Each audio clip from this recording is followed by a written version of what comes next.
It's May 16th, 2008.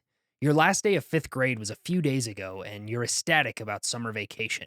Your first summer vacation before middle school. You're ready for the weekend because it's the first weekend you get to spend with your dad where you don't have to work on homework or do a school project, and you can't wait to see what he has planned.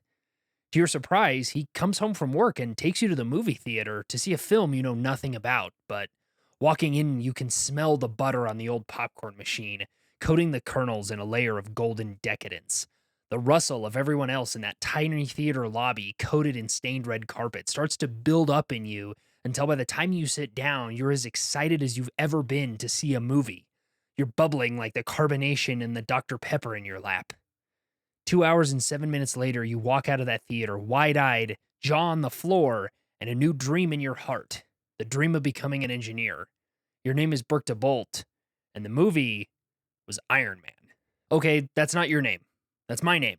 But it shows the impact that this film had on me and other people my age. If you grew up watching movies in the 2010s, you would likely remember the excitement surrounding the Marvel Cinematic Universe and the Infinity Saga. And I wanted to see if all that excitement was worth it, so I'm rewatching the entire Marvel Infinity Saga, from Iron Man to Endgame, to see if it still holds up. I'll be going through each individual film in the franchise, discussing its plot, characters, and world building, and then ranking it here on my tier list. At the end, I'll look back on the saga as a whole and see if this storytelling experiment was really worth all the hype and money that we gave it as it was coming out. If that sounds good to you, I thank you for watching, and we're going to go ahead and get into it. Our introduction to this story begins with a group of Humvee military vehicles driving on a road along the Pearl Blue Mountains of Afghanistan. Set to the badass sounds of AC/DC's Back in Black, we cut to a bunch of airmen uncomfortably chauffeuring around someone we assume to be important. The first shot of him is a suit-clad hand holding a glass of whiskey. We sit with the tension for a moment before our protagonist speaks. His first words a joke, cutting all the tension and allowing the airmen to relax. They all banter back and forth, making light jokes, and one of them even asks for a photo. Before the photo can be taken, however, the Humvee in front of them explodes from an IED, a road bomb that was placed there to ambush them. Suddenly, they're overwhelmed by gunfire, and one by one, his guards are taken out, and our protagonist, Tony Stark, is left to run for cover behind some rocks. The cover doesn't last long, however. While trying to send a message to someone, a bomb lands in front of him with his name on it. Not figuratively, it literally has his name on it. Before he can shuffle away, the bomb detonates, launching him onto his back and sending a ringing into his ears. He pauses for a moment in shock before ripping open his shirt that has become soaked in blood, the bulletproof vest he was wearing doing nothing to shield him. He passes out, seemingly succumbing to his injury before waking up tied to a chair, surrounded by men speaking a language he doesn't know to a camera. He realizes that he has become the captive at the center of a hostage video before cutting to our title card. This is an excellent opening scene, juxtaposing Tony against the airman, not just in the way he dresses, but his attitude towards the situation. He's relaxed, drinking whiskey and making jokes. Only when they start joking with him do all the people in the scene start to become equals. But as soon as the shells start flying, it shows how unprepared and unfamiliar with the truth of war Tony really is. It also uses a real-life juxtaposition to its benefit. Moments of levity and boredom found in war suddenly shattered by intense violence. It's brilliant. We then flash back 36 hours prior, where Tony is being honored with some sort of special award. We are treated to a presentation that chronicles Tony's history as a brilliant mind from a young age, stating he built his first engine at the age of 6, graduating MIT at 17, and after his father died, he became CEO of Stark Industries at the age of 21, creating amazing pieces of military technology and leading his company into the future with the help of Obadiah Stane, his mentor and friend of his father. After this introductory video, we meet Colonel James Rhodey Rhodes, who is presenting the award to Tony, but Tony doesn't show. Instead, he's been gambling in the casino where the presentation is taking place, showing how Tony appreciates the lifestyle his career affords him, but not the responsibility, something that is hammered home as he leaves the casino. He is stopped by a reporter who asks him some questions, which Tony agrees to, on the basis that she is attractive. She then asks him what he thinks of being called the Da Vinci of our time.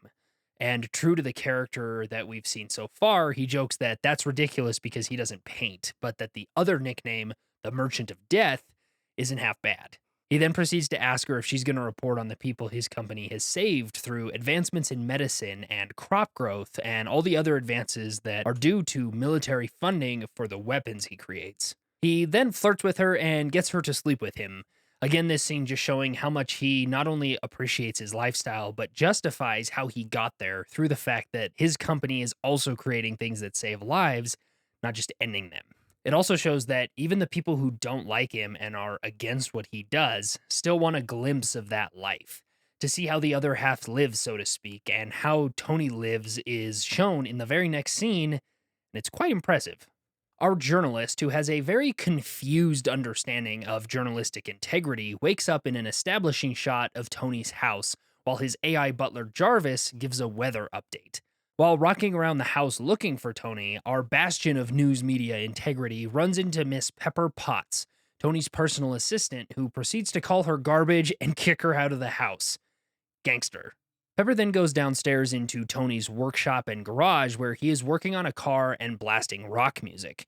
She comes in and starts asking him questions, but he just responds, "Please don't turn down my music," further cementing the selfishness of this prick. She then asks him about scheduling upcoming events and what to do with a painting that he's been trying to buy.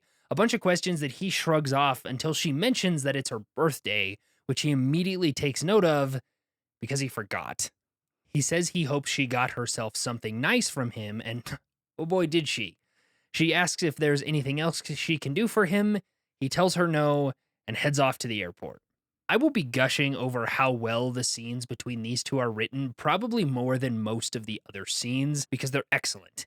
Tony walking away and not looking at her, dismissing everything she says until she mentions that it's her birthday, at which point he turns around and his tone shifts. Gone is the cocky, non caring attitude. In its place is a reserved, almost timid man, embarrassed that he forgot the birthday of a person that knows him best and that he deeply cares about. Chef's kiss. Tony then races his security assistant to the airport where he meets Rhodey, who is pissed at him for being late, and they head out to Bagram Airfield, Afghanistan. And on the way, Rhodey explains his anger and that he's tired of being Tony's babysitter. It's a fine scene establishing that Rhodey is a little sick of having to be the professional while Tony gets to be the rock star. So they land in Afghanistan, and we get to see how Tony interacts with his loyal customers, the US military. He gives a speech that plays to his ego, his nepotism, and his ability to sell to a crowd, even going so far as to say, they say the best weapon is the weapon you never have to fire. I respectfully disagree. I prefer the weapon you only have to fire once. That's how Dad did it, that's how America does it, and it's worked pretty well so far. Just, again, playing into not only his ego, his nepotism with his dad, but how well an established relationship he has with the military, and he knows exactly how to sell to them. He then fires his new cluster munition and poses as the shockwave and dust blows past him, impressing everyone. He then opens this high-tech, cooled case of scotch and grabs a glass, the same glass we saw in the opening. He then gets into the Humvee, and we flash forward. We get sporadic scenes from Tony's point of view of a surgery trying to remove shrapnel from his chest before he wakes up in a bed in a cave. After waking up, he tries to reach for some water, but as he turns, a cable running into a bandage on his chest pulls against him. He turns around to see the cable runs to a car battery, and in his panic, he rips away the bandages to see a giant hunk of metal embedded in his chest. He learns from the other man in the room, who we learn to be called Jensen, that this hunk of metal is keeping the shards of shrapnel in his chest from reaching his heart, and that he was the man who put it there. We soon learn why he did this as a bunch of armed men bust through the door carrying guns that Tony's company made, and they take him out of the cave and show him their stockpile of his weapons. They tell him that they want him to build the weapon that he demonstrated just a few days ago, and once he's done, they'll let him go. But Tony's smarter than that, and he knows that once he's done, he will either be a slave or more than likely killed. This knowledge completely wipes him. He goes back into the cave and is absolutely disheveled, and he tells Jensen that it's hopeless, there's nothing that they can do, and that they are both going to die. But Jensen ain't putting up with this rich boy's sudden depression and asks him if this is the last act of him as a living man, is to leave his weapons with these murdering people, or is he going to stand up against them and do something? This snaps Toady out of his funk, and he starts telling his captors everything that he needs in order to start work and set up a workstation to start building the missile, but he's pulling a little sneaky on him. Tony starts taking apart the missiles that they brought him in order to get a piece of metal called palladium out of them. A metal he then melts down and creates a small glowing reactor out of. Jensen asks him what this crazy thing is, and Tony tells him it's a miniaturized arc reactor, a small version of a giant power plant that he has running his factory back home, but that this one is going to replace the electromagnet in his chest, and maybe even power something a little more robust. At this point, Tony reveals a set of plans he drew up for a metal suit and tells Jensen this is how they're going to escape, so they start working on constructing it. Their work, however, does not go unnoticed as they are being closely watched by Big Bad Bald Guy number 1, who thinks to himself, wait a minute, that doesn't look like a missile. So he confronts them about the work that they're doing, and he waxes poetic about Genghis Khan and Alexander the Great, and finally tells them they have until tomorrow to finish his missile. And now they gotta kick it into overdrive. Robert Downey Jr.'s gotta show off his man meat, and we hear the now iconic sound of him hammering on what he reveals to Jensen as the mask for the suit. Then the next day arrives and it's time to escape. Jensen starts strapping Tony into the suit and initializing the power sequence. And I want to point out a small line in this scene where Tony is telling Jensen how many steps it is to the mouth of the cave. It's a little detail, but it shows not only Tony's attention to detail, but also that he's been thinking about this since they took him out of the cave, counting the number of steps and what direction they turned. As Jensen is finishing up the final steps to get the suit running, two men come to their door and start yelling him in a language that he doesn't speak. They eventually lose their patience and open the door, but Tony and Jensen have rigged it to explode. This kills the guards, but it also alerts everyone else who floods into the cave, making their way to kill Tony and Jensen before the suit is ready. And that's exactly what's going to happen because they are out of time, the suit's not ready, and Jensen knows this. So he grabs one of the guns off the dead guards and runs down the corridor, chasing everybody back towards the mouth of the cave. But when he gets to the mouth of the cave, he is met by a wall of guards, all with guns trained on him. We then cut to the final initialization of the suit, and the lights start to drain, and we hear the sound of bolts breaking and heavy metal suddenly being stressed as the room goes black. The guards make their way past their dead comrades as they wade into the stale blackness of the workshop. No sign of their captive anywhere. As the lights flicker, the sound of stretching leather and a single bright light starts shining on a guard's face when he is suddenly tossed like a toy across the room and his friends fire blindly into the abyss. A moment later, the light returns as all three guards are punched with such force it kills them, and we are treated to the reveal of the Iron Man suit in all of its ramshackled glory. Tony slowly lumbers his way out of the cave as bullets are bouncing off the thick metal of the suit, sending every guard he comes across flying with ferocious punches. The guards attempt to stop him by locking one of the steel doors that line the cave, but it isn't enough. With just a few punches, he knocks the door off its hinges and continues his rampage. As he makes his way to the mouth of the cave, he sees Jensen lying on a pile of feed sacks, but before he can go to him, Big Bad Bald Guy number 1 launches a 40mm grenade at him in order to stop him, but Tony fires back with his own rocket, killing Big Bad Bald Guy number 1. Tony then goes over to Jensen and finds him bloody and barely breathing. He tells him it's time to go, he needs to get up so he can go see his family again, but Jensen tells him that his family's already dead. He never planned on getting out of here alive, only on getting Tony out. Tony thanks Jensen for saving his life, and with his final gasps, Jensen tells him not to waste his life. He lets out a final gasp and succumbs to his injuries. Tony walks the rest of the way out of the cave and is met by a barrage of bullets, tanking all of them and not even shuddering, before he ignites flamethrowers rigged to the wrists of the suit and starts doing close quarters combat the way Grandpa used to.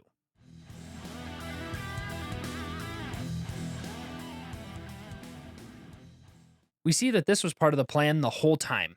not only to escape, but to destroy the stockpile of weapons so they can't be used to hurt anyone else. He makes his way through the camp, burning weapons as he goes, setting off a chain reaction of explosions, all the while taking fire from multiple guns and even an M250 caliber turret. And one guard gets a lucky shot off and actually destroys one of his leg supports. Tony struggles to actually get back to his feet, but as he does, the entire weapons cache explodes and he punches a button on his arm, igniting rockets on his feet and launching him into the air for about 5 seconds. He then falls from the sky like a metal clad Icarus, landing in the sand with the grace of a rock and breaking the suit into shreds of metal and wire. To shreds, you say? This escape scene is one of my favorite parts of this story, and I think not putting it right after the attack in the opening was a great character choice. Just like the juxtaposition of the opening between Tony and the airmen, this sequence juxtaposes the flashback of him living it up in the excess of his life in contrast with the harsh and minimalist life he's now thrust into. His depression taking over him at the realization of his impending death, only for a fellow engineer to shake him out of it and motivate him to do something about it. The scene that follows not only shows the construction of the suit, but of his character, showing that even if he is taken away from his life of luxury, he's still an incredibly intelligent, and he uses his knowledge and skill of technology to tackle his problems. I also think that Jensen telling him not to waste his life and the opportunity that he has been given because of Jensen's work is something that really motivates him moving forward, because it's not a comic book movie without a little bit of dead mentor of some kind. But tropes are tropes for a reason, and that's because they work, and I think it's put to good use here. Tony gets himself out of the sand and starts walking through the desert when a Black Hawk helicopter arrives overhead and he flags them down with a peace sign, something he will do from now on. A memory of an airman that died protecting him, and a reminder of his life's new mission. Rhodey rescues him and transports him back to the United States, where he is picked up by Pepper and Happy Hogan, his security guard. After getting into the car, Tony refuses to go to the hospital for his injuries and tells Pepper to call a press conference and Happy to drive him to pick up a cheeseburger. After arriving at the press conference, Pepper is met by Agent Phil Coulson from the Strategic Homeland Intervention Enforcement and Logistics Division, and he tells her that he wants to set up a meeting with Tony so that they can debrief him about how he escaped. She dismisses him with a, "That sounds great," and focuses on the press conference where Tony has decided to sit on the floor and have all the reporters sit too while he eats his cheeseburger. Tony then laments to Obadiah that he was never able to say goodbye to his father, and the things that he would ask him. He'd ask him if he was ever conflicted or if he had doubts about what he and his company were doing and how the world saw him. He tells reporters that he saw young Americans killed by the weapons designed to protect them. His weapons. That he had become a part of a system that is okay with no accountability, and that he has more to offer the world than just making things that blow up. So, effective immediately, he is shutting down weapons manufacturing until he can decide what direction the company should take. And he is immediately bombarded with questions, and Obadiah trying to shuffle him away so that he can start doing damage control with the reporters. We then get a segue. See?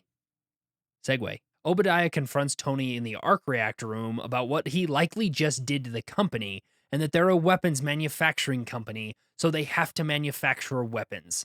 But Tony doesn't think they have to. He wants them to do better, and he thinks that the arc reactor might be the answer.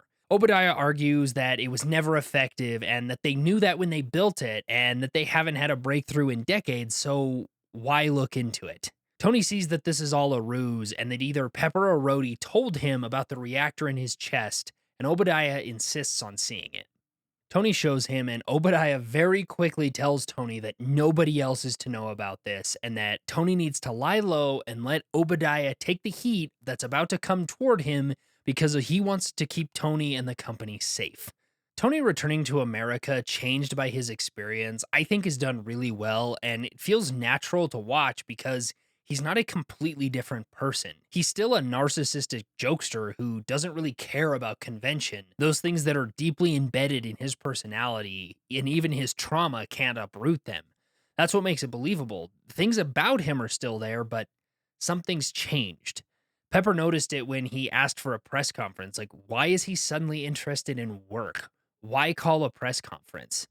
Tony's kept this big change under wraps from Pepper and Rhodey and Obadiah, likely because he knows that they will try to convince him to not shut down weapons manufacturing. But if he reveals it in front of the world, they won't be able to because it will be too late, and they'll just have to deal with it. And deal with it they do. We see Pepper watching Mad Money and working on her computer, attempting to deal with the fallout when Tony calls her and asks her how big her hands are and that she needs to come downstairs. She confusedly goes downstairs and finds him on some sort of operating table holding a new miniature arc reactor, and he needs her help replacing the cave one, but he's having some trouble. A wire that sits at the bottom of the channel that this device sits in is hitting the walls of the channel, and it's given him a nasty shock, so he needs her to remove it. She has some reservations about sticking her hand down her boss's chest hole and tells him she can't do it and that she's not qualified, which, understandable. I don't think I would do that if my boss asked either. But Tony reassures her that she's more than capable and she's the most capable and qualified person that he's ever met. She reaches her hand inside and covers her hand in what she thinks is pus, but Tony assures her it isn't.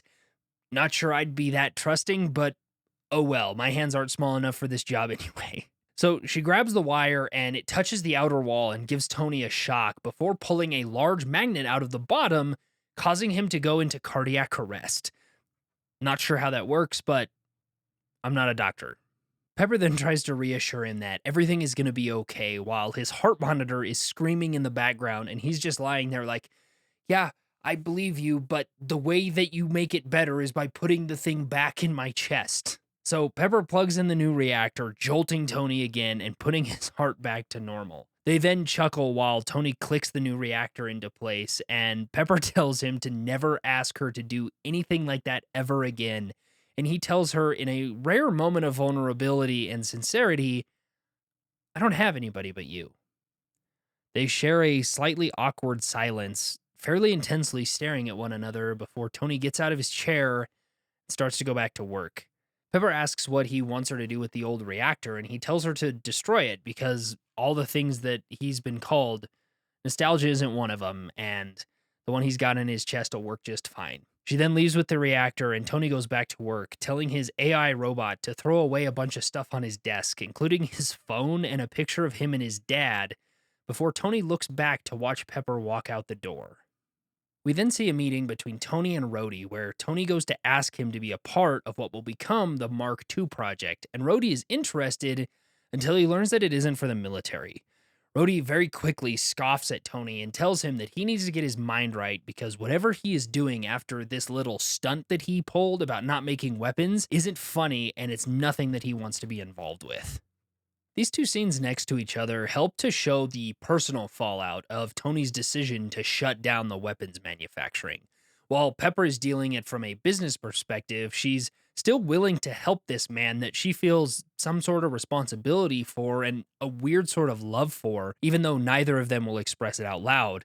Meanwhile, Rhodey, who is a liaison for the Air Force and a friend to Tony, but he's also a customer, and he can't bring himself to be involved in whatever Tony's doing if it isn't for the military.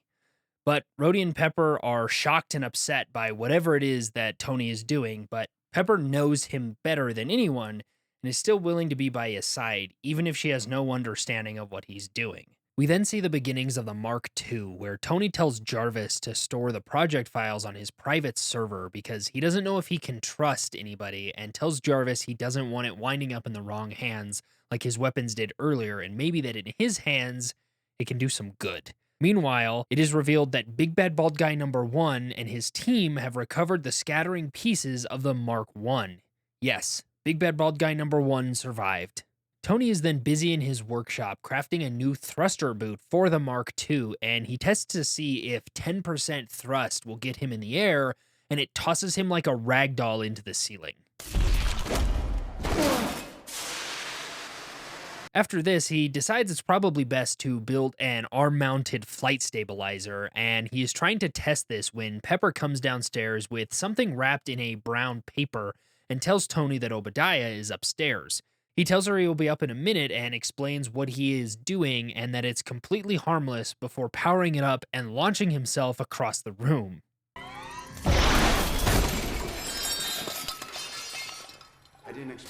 When Tony meets with Obadiah, Tony tells him that he's been laying low like he was told to do, which Obadiah counters that he only meant in public and that the meeting that he had just missed was for the board of directors. Tony, Obadiah, and Pepper argue about the state of the company and that the board of directors want to lock Tony out of the company because of how he's been acting, which he defends as being good for himself and the company. Obadiah asks Tony to let him see the new project that he's working on and let the company look at the miniature arc reactor so that they can present something to the board and stay in their good graces, but Tony declines both. I really like the business drama aspects of this story, and I wish we did get to see a little bit more of it, but it makes sense that we see less of it since Tony is being a little bit of a recluse at this point. We then cut forward to his 37th test of the Mark II thrusters, and at 1% capacity, he is able to make it into the air, proving that he is able to achieve lift with just a small amount of energy from the arc reactor. We are then treated to a smooth transition to the completed Mark II, where Tony has imported Jarvis into the suit to be its flight control computer. Tony has Jarvis do a flight surfaces check, reminiscent of pilots checking the control surfaces on a plane,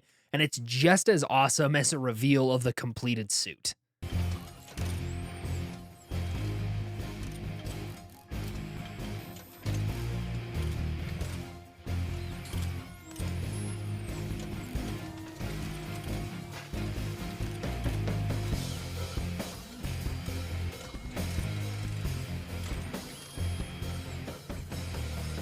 Jarvis then tells him that he will power down the suit and do a systems check, which Tony negates and tells him to start listening to air traffic control and do a weather check because he's going for a flight.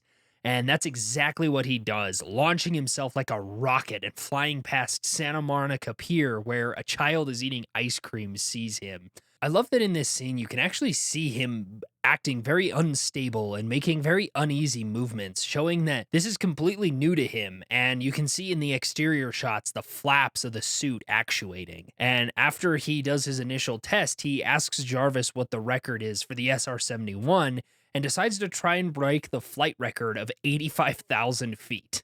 As he climbs up, ice starts to build on the outside of his suit, eventually killing the power and leaving him in free fall before he's able to manually deploy flaps and break up the ice, rebooting the power and giving him flight right before he crashes into the ground. He recovers and flies home, killing the power of the suit when he's on the roof, falling through the roof, a piano, and eventually crushing his Shelby GT. A moment of silence, please. He gets out of his suit and is icing his injuries when he sees the brown wrapped package that Pepper had brought down way back in the initial flight stabilizer test. He opens it up and finds a glass box holding the old arc reactor with the words, "Proof that Tony Stark has a heart," engraved around it. It's so cute.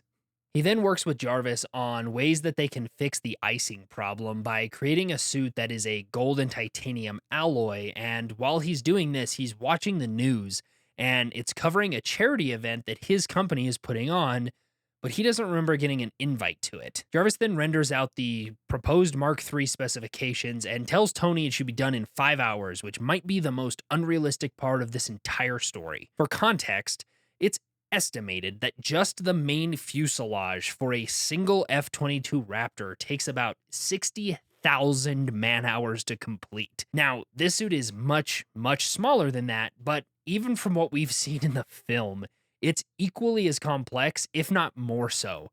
Jarvis must be magic if he's able to do this in 5 hours.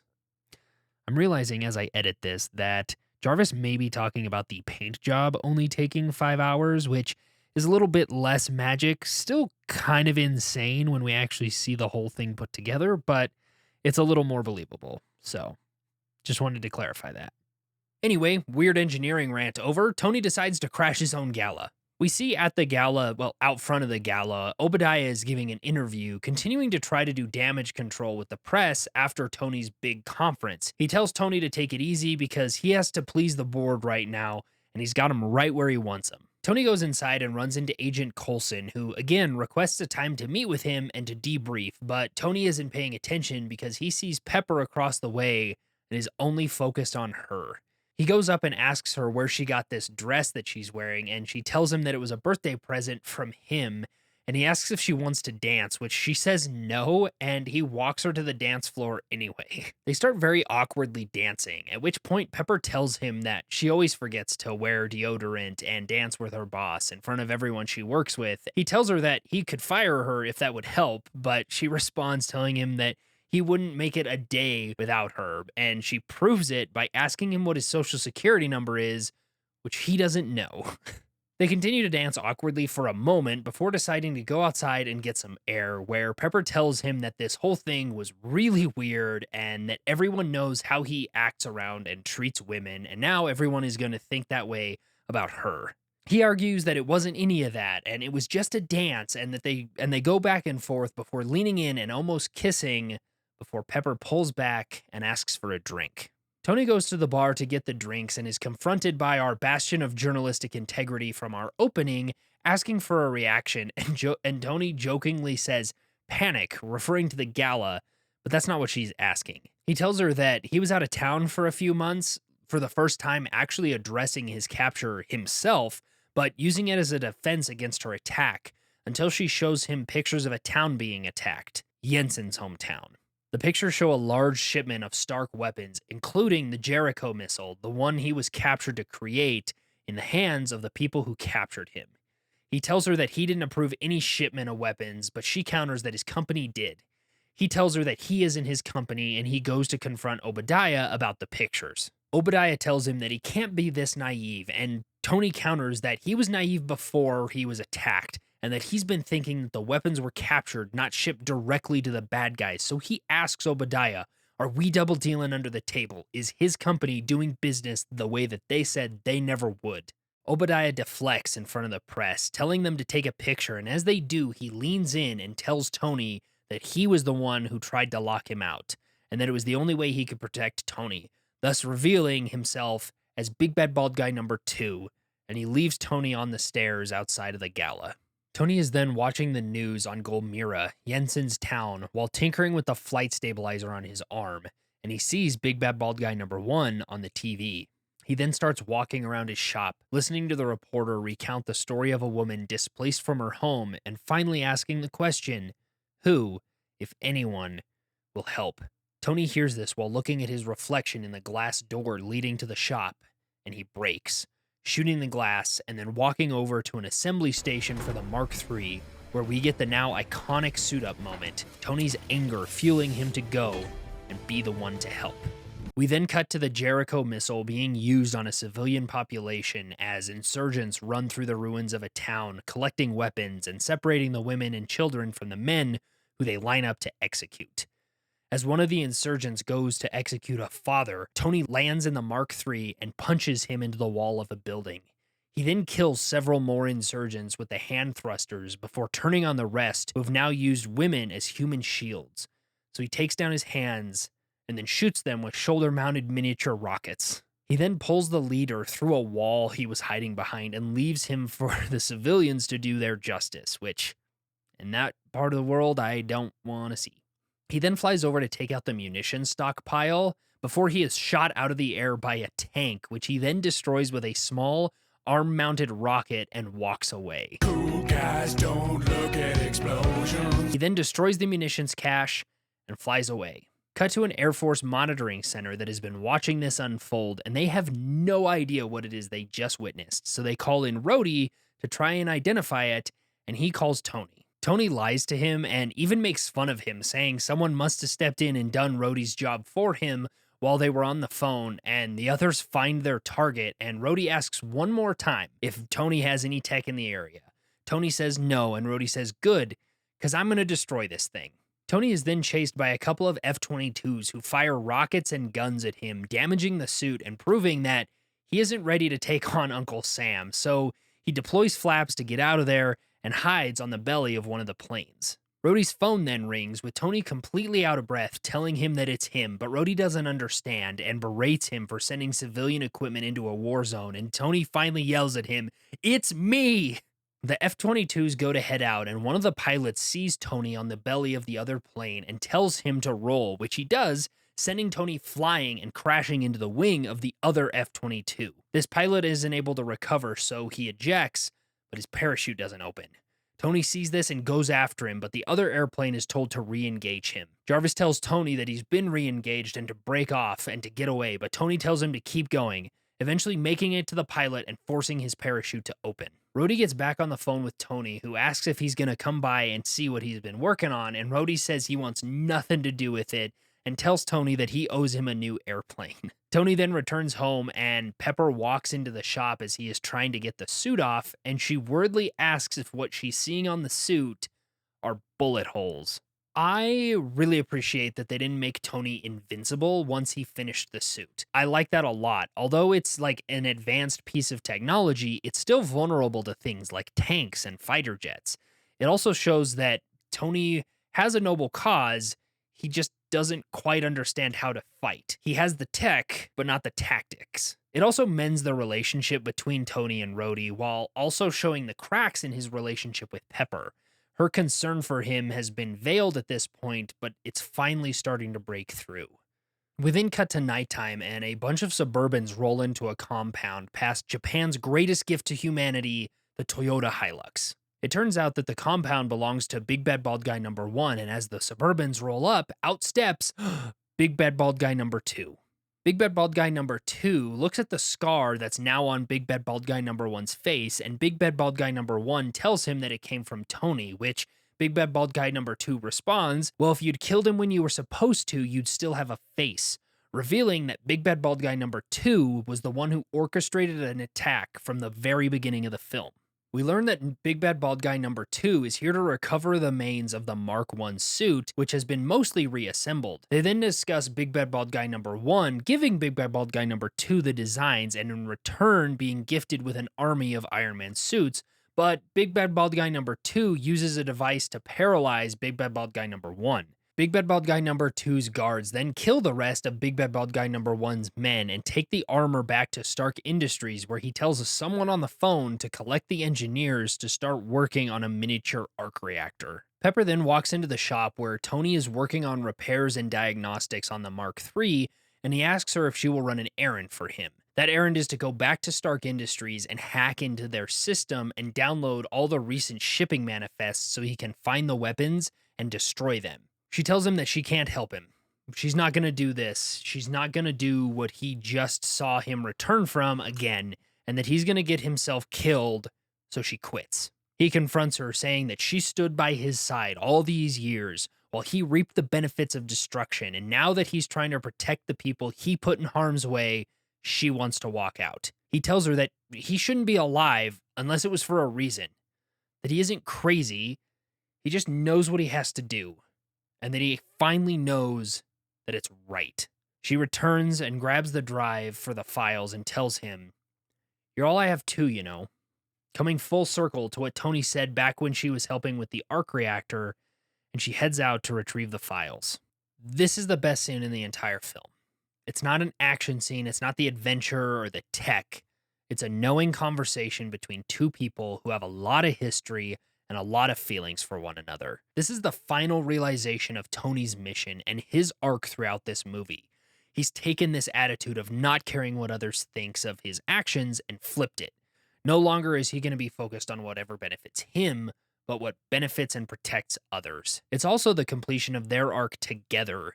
These small, intimate scenes between them, not ending in any show of physical intimacy, but in emotional intimacy. Tony finally able to tell her what he's trying to do, and her able to share not only her concerns, but her support of him and his change of heart, ending in her echoing that line from before, both of them being vulnerable and supportive of one another together.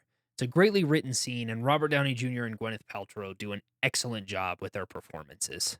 Pepper then makes her way back to Stark Industries to hack into the files, where she sees not only the shipping manifest, but the big plans for Big Bad Bald Guy number 1's own Iron Man suit, along with the hostage video that was being filmed in the intro. Pepper translates the message, and this is where she learns that Big Bad Bald Guy number 2 paid to have Tony killed, and right as she is finishing downloading the files, Big Bad Bald Guy number 2 walks in. They have a very tense interaction, discussing how they felt when Tony finally made it home, and after she leaves, Big Bad Bald Guy number 2 opens the computer to see what she's done, and he tries to follow her out, but she is now with Agent Coulson for their meeting. She walks out with him, and Big Bad Bald Guy number 2 goes to the arc reactor room where the engineers are working on miniaturizing the arc reactor, and they tell him that they can't do it, at which point he yells, Tony Stark was able to build this in a cave with a box of scraps.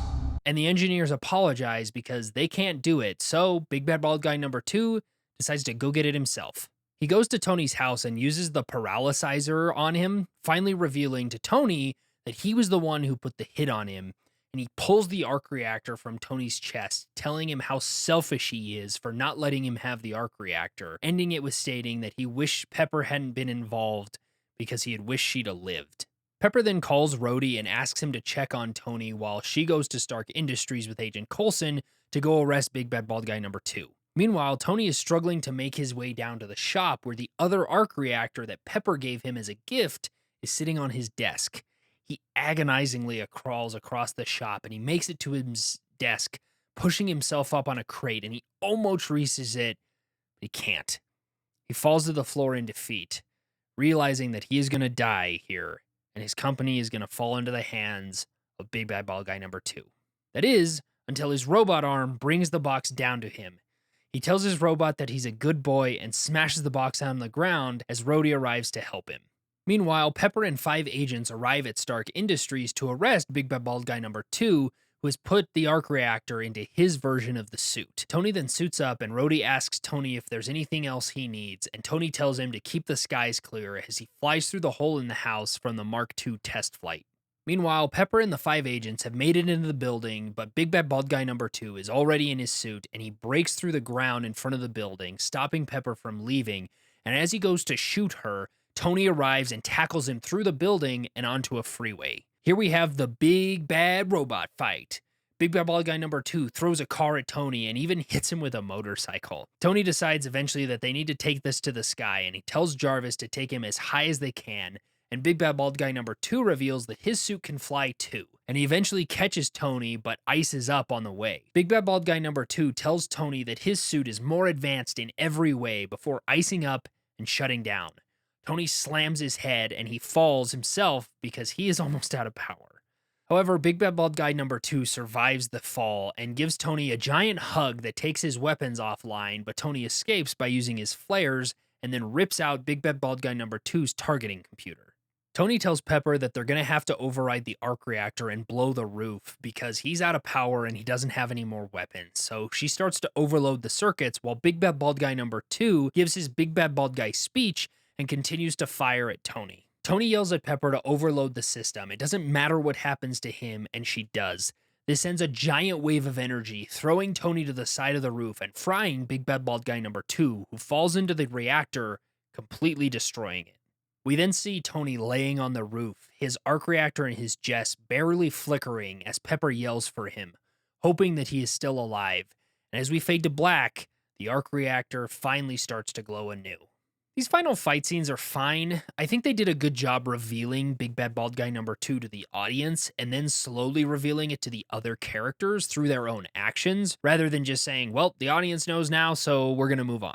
And I'll get more into a deep dive of the villain arc in this film in my conclusion, but I think having a battle between these two people who have different Iron Man suits and different ideologies about what the shoots should be is a good move.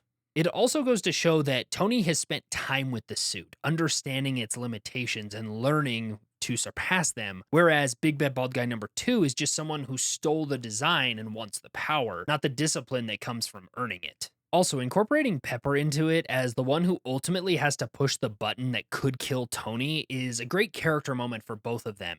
Tony realizing that he has to sacrifice himself in order to stop Big Bad Bald Guy number 2, but also Pepper having to sacrifice the person she cares about the most. We then cut to the next day where there's a press conference being held where Rhodey is debriefing the press on the official story of what happened the night before.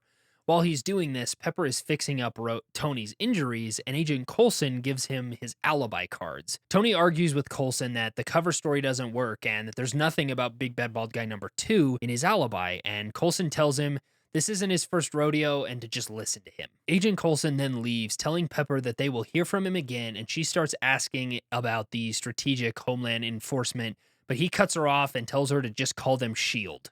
Pepper then assists Tony in getting his suit jacket on while he talks about that if he actually were Iron Man, as the newspapers called him, he would have this girlfriend who is obsessed with him, but at the same time worried about his safety, and Pepper is just getting him ready for the conference. He then asks if she thinks about the night that they danced, and she brings up that he went to go get her a drink and then left her there on the roof and never came back. They awkwardly shuffle around that, and he leaves to go give his statement, leaving their relationship in kind of an unknown state. Tony starts off, and the newspaper floozy questions his official story, at which point he starts to stumble over himself, and Rhodey reminds him to just stick to the cards, which he goes to do before dropping them and stating, "I am Iron Man," causing the reporters to go into a frenzy and cueing Black Sabbath's Iron Man, and the credits roll. After the long lists of names who made this incredible movie roll by, we hear a door unlock and Tony walking in through the front door,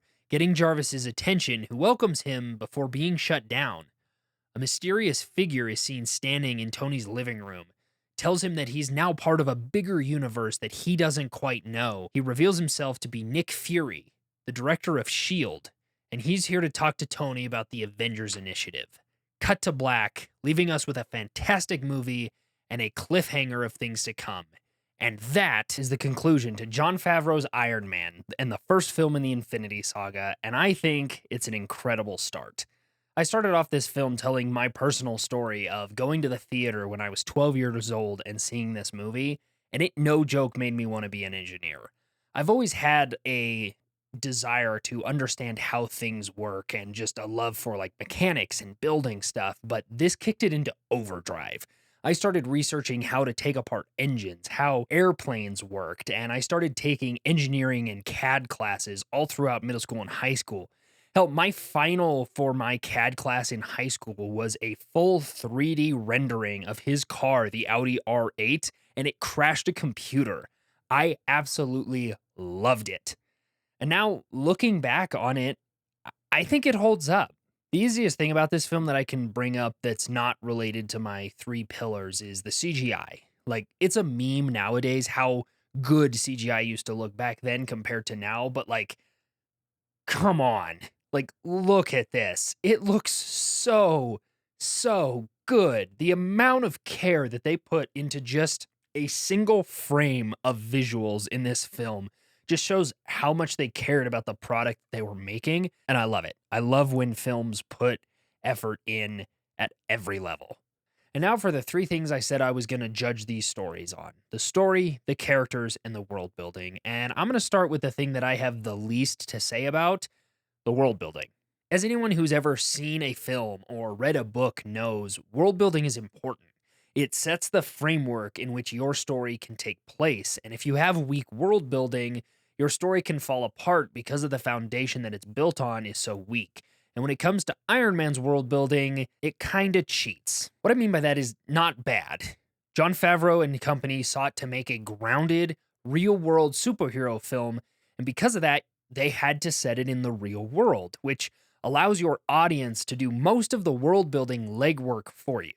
Think about it this way. This film takes place in the modern day, at least the modern day of when it was released, and the inciting incident of the film takes place in a real place, Afghanistan, during a real-world conflict between the United States and militias in that country, meaning that your audience doesn't have to question why this is happening and where this is. They have a ton of real-world context for this. And this doesn't just have to do with the when and the where of the story, but you see it in the other technology that's present. Throughout the entire story, there's real guns, Humvees, tanks, and aircraft that your audience has certainly seen before. And even when Tony is building his first arc reactor in the cave, we don't just see him shuffling around and suddenly he's got this thing. We see the meticulous parts. We see him pulling pieces of scrap metal from other pieces of technology that he has and slowly crafting this thing to make it seem like it's believable.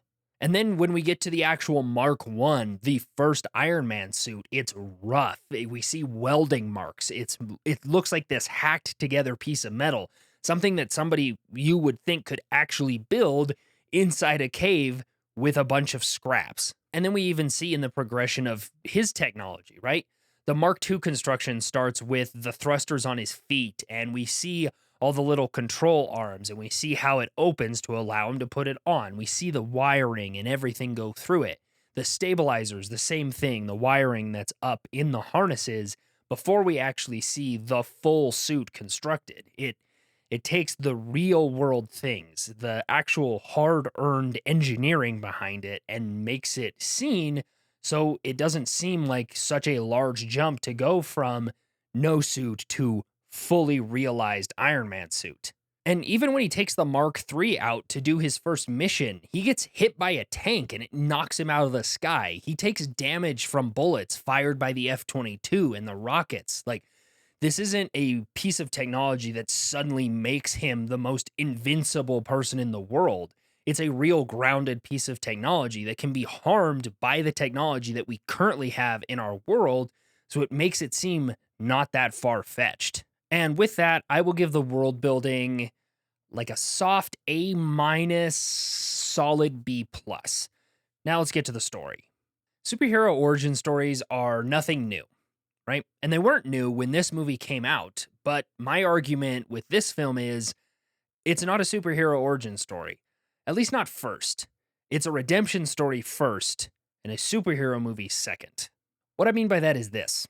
If it weren't for the Iron Man suit of it all, this would be a business drama about a man who runs a weapons manufacturing company who, after being exposed to the horrors of war and his weapons in the wrong hands, seeks to come back and fight for control of his company to stop the harm that's coming to innocent lives, which is exactly what this story is. This is the story of a man who, after years of living in the excesses his life as a weapons manufacturer has provided him, is confronted with the harsh reality of what that business leads to. And it is through that experience that he has a change of heart and seeks to redeem his and his father's legacy by devoting himself to the protection of innocent people, starting with the ones he put in harm's way himself. It's the means by which he does that that makes this a superhero movie. I already mentioned that I think starting with the inciting incident and then flashing back to build up our character and build a story of what happened to him before the incident does a really good job of developing his character. And the fact that the first act entirely is focused on his time in the cave and his escape allows the trauma that informs the rest of his actions moving forward to actually sit and breathe and be built up, not just exist in a flashback in every iteration of the character. Batman. Sorry, excuse me. I really think the confrontation with Big Bad Bald Guy number 2 at the end is probably the weakest part of this film, and that comes from more of a character standpoint than an actual plot and story standpoint, so I'll touch on it a little bit more in the character front. Overall, this film is a well-contained story of a man seeking redemption for the mistakes that he made and setting him on a path that may one day eventually lead to him becoming a hero. And for that, it gets an A for me. And now we move to what this story is actually about. The characters. Characters are what all stories revolve around. They are the catalyst in fiction that allows the story to unfold through their interactions with the world, the events of that world, and each other. Through their agency, a story unfolds in a believable and natural way based on who they are, what they value, and how they interact with one another. It's a story's characters that invite us in, make us feel, and if done well enough, can teach us things about how we interact with our world, the real one. So how does Iron Man do with all that? Pretty good. The cast of characters in this film is actually relatively small compared to what it would eventually become, but I'm going to start with our journalist extraordinaire, who actually plays a fairly significant role in the film. When we're first introduced to her, she's a journalist trying to get a ruse out of Tony by using inflammatory words and attacking his character before showing us that she, like all journalists, has no moral compass and is willing to sleep with somebody that she supposedly abhors, only to show up later in the film and serve as the vehicle that delivers information to Tony that his company is shipping weapons without his permission, and maybe directly to terrorists. When we are first introduced to the journalist, she's trying to get a ruse out of Tony by using inflammatory language and attacking his character before showing us that she, like all journalists, has no moral compass and is willing to sleep with someone that she supposedly abhors, only to come back later in the film and deliver information to Tony that his company is shipping weapons without his permission and possibly directly to terrorists. She serves her part as a vehicle for information in a good way and conveys to the audience how many people in the world view Tony and his company. She supposedly abhors what he does and thinks he's a horrible person, and yet still wants to see what his excess of life looks like, to see what it's like to live on that side of the camera. And she's also proof that even a minor character, if treated with some level of respect by the writer, can add value to the story. And yes, I know I've been calling her mean names throughout this entire video, and that is because she's a journalist and she deserves to be made fun of at every opportunity, just like real world journalists. Next is Colonel James Rhodes, and he's a fine character in this film, but I don't think he really has much to do. He serves as kind of the person who takes Tony and moves him from point A to point B, back to point A to point C, but doesn't serve much of a purpose beyond that.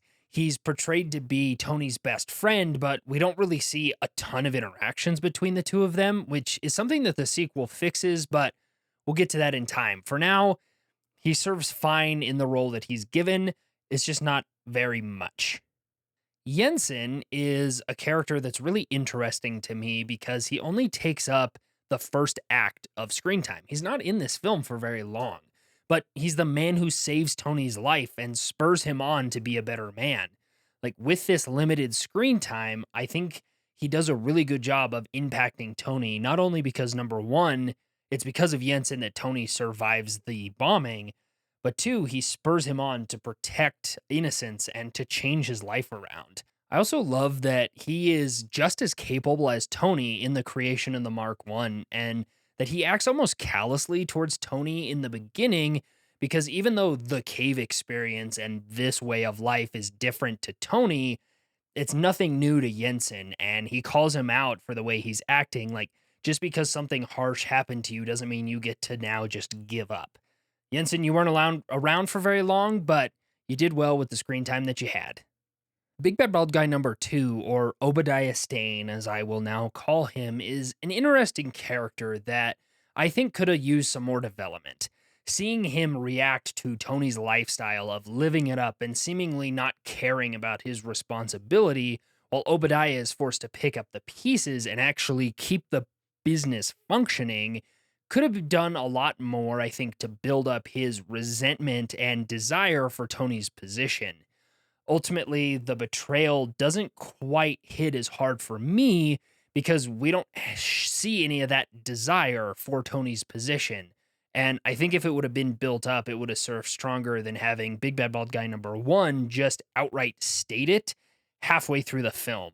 And I've already mentioned that I think the business aspect of this film could have used more development and could have built a more intriguing villain story. Two business partners on the warpath until one of them is confronted with that reality, thus causing a split, I think could have better established Obadiah's villainous actions a little bit better. Even so, I do think that they did a good job with the development that they had. I can't expect every film to be 3 hours long, and Jeff Bridges is a phenomenal actor and does well with what he's got. So, I mean, he's a fairly good character, even if some of the motivations are not quite expressed in the way I think could have been better. Pepper Potts is introduced to us as a devoted and laced-up businesswoman who deals with the exploits of her narcissistic playboy boss, only giving small glimpses into her personality, which is usually prompted by the actions of said boss. However, as the film goes on, the cracks start to open up, and we start to see more and more of her personality and vulnerability leak through that businesswoman exterior as she interacts with and watches her boss, somebody that she cares deeply about, going down a path that she's not sure that she can follow. Meanwhile, keeping up this straight, laced up businesswoman professional in front of everybody else. I said it earlier that Pepper's scenes with Tony are awesomely written and well acted by Gwyneth Paltrow, conveying a woman who has to deny her feelings, not only because of what other people think of her and the perception that they have, but also the unpredictability of the person that she cares for. I think she's very well written. I think they continue to write this story really well, and we'll get to that as we move on. But I think this does a great job of setting that foundation between the two of them. Tony Stark, the Merchant of Death, a man who cares only about himself and what he can get out of life, no matter the consequences. That is, until those consequences land at his feet and bury themselves in his chest, only to be saved from those very consequences and shown the harsh reality of what his business is.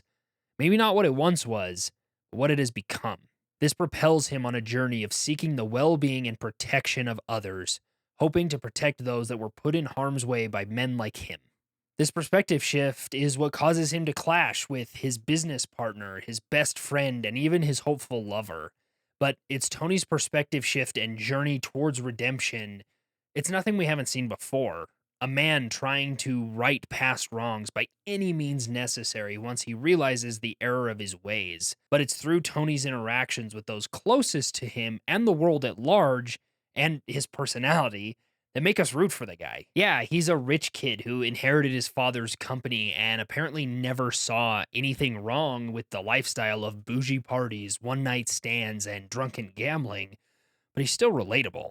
You might not have all the money and fame that Tony has, but you can certainly relate to someone trying to make himself better and make up for past wrongs. Sort of like the man who portrayed him. It's no secret that Robert Downey Jr. had a rocky past, addled with family struggles and drug addiction, and that prior to Iron Man, his career was in a really rocky position, with studios not really willing to take the risk and the insurance costs to hire him. But Jon Favreau and other friends of him vouched for him, and it's a risk that paid off and brought about the MCU. I mention this because Tony's arc in this film is not unlike Robert Downey Jr.'s, and I think that he brings the struggle of a man seeking redemption to the screen masterfully, nailing even the smallest inflections in his voice and the emotions of a man who is starting to lose everything he had while trying to find a way forward. It's a great meld of actor and character coming together at the perfect time to create something truly special. Tony Stark is the heart of this film, and his arc, I believe, is so believable because it's slow. His narcissism, his cocksure attitude, and his humor are all still present when he returns from the cave, but something's different. Something's changed in him, and the other characters can see it, but they don't know exactly what it is until he starts making these very brash and very reckless decisions. Decisions like closing down the company and working on this new piece of technology that everybody has just put aside. He's always been reckless, but now he's being reckless in the pursuit of what he thinks is right and what's best for him. Tony Stark is an excellent character that was crafted with care and respect by those who created him, and I'm so excited to see where this character goes next. So, when it comes to ranking this film in terms of character, I'm torn because although I wish that there was a lot more in terms of development with, say, Obadiah or Big Bad Bald Guy number 2 and his motivations, and I wish there was more interactions between Tony and Rhodey, Tony and Pepper's relationship carries the rest of this film, and there's still care put into those lesser characters. It's just not quite as much meat as I would like to see. But because of Tony and Pepper's relationship, it's an S tier for me. Which brings us to the final score. A B for world building, an A for story, and an S for character. You know what? It's an S. I might change my mind as things go on and we move forward, but for right now, it's an S tier film for me, and it's a great intro into the Infinity Saga, and I can't wait to delve into what's next. And I really hope that you enjoyed this video.